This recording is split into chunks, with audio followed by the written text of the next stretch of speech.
That's not a problem. They can stay with this suspect. He's not going to get away from the sheriff's units at all.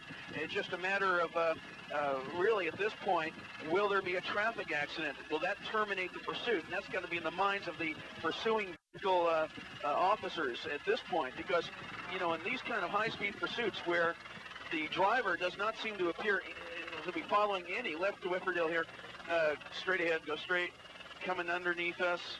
Okay, right turn. At this point, what I was saying is that in these kind of pursuits where anything goes, you see traffic accidents. Those usually terminate the pursuit.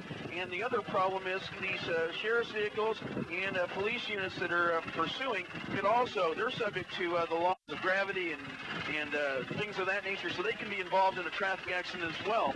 Just because those lights and sirens are going does not mean that everyone will get out of the way or everyone will hear or see those lights. Innocent pedestrians or people that are on the road navigating down these streets. We're in a residential neighborhood, and that's a bad sign. We're not in an industrial area, so really at this point, it's fortunate the school's in session right now. We haven't seen any kids along this route.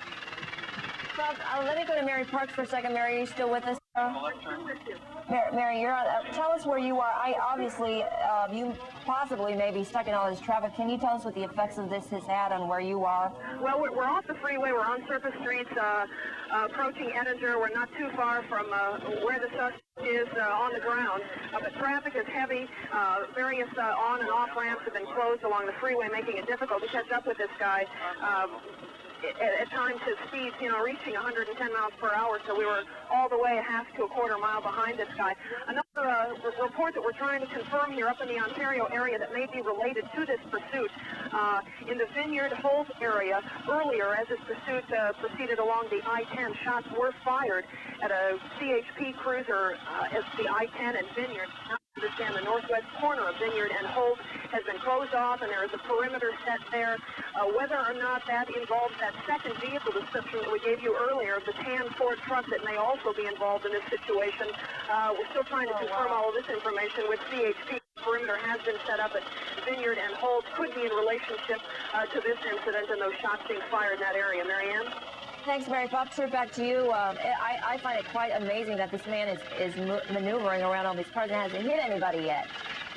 There doesn't appear to be any damage on that vehicle. We've seen some very narrow misses, and in fact, this driver is quite skilled. I have to say the driver seems very skilled. Now that you've seen a right turn down a residential neighborhood, you can see the patrol unit directly behind. So far, this driver has not been able to evade the pursuing officers. Also, there's a helicopter overhead. There's no way to run from that helicopter. And unfortunately, this driver doesn't seem to be really understand that. Bob, are you running side by? Where are you in relationship to the sheriff's helicopter? Because there is one up there, right? Yes. With you?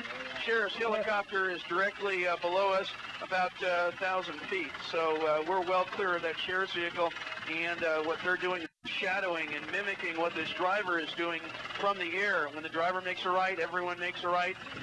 We have to, in some cases, make tight left turns to stand the action and stay with these tight pictures. There you can see a left turn, opposite side of the traffic. Bob, if you can get this back into perspective here, where we began in Pomona, so how many miles away are we, and where are you now? Well, I think the pursuit has been going on for a while, and I think we've covered as much as 100 miles from the initiation of the pursuit. So, as you can imagine, it is a very tense situation. A lot of miles have been covered, and fortunately, no one has been injured that we can tell due to this pursuit at this point.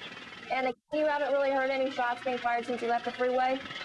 No, our helicopter is kind of noisy, but I got to tell you that we usually do hear things like shots, and we can hear the wail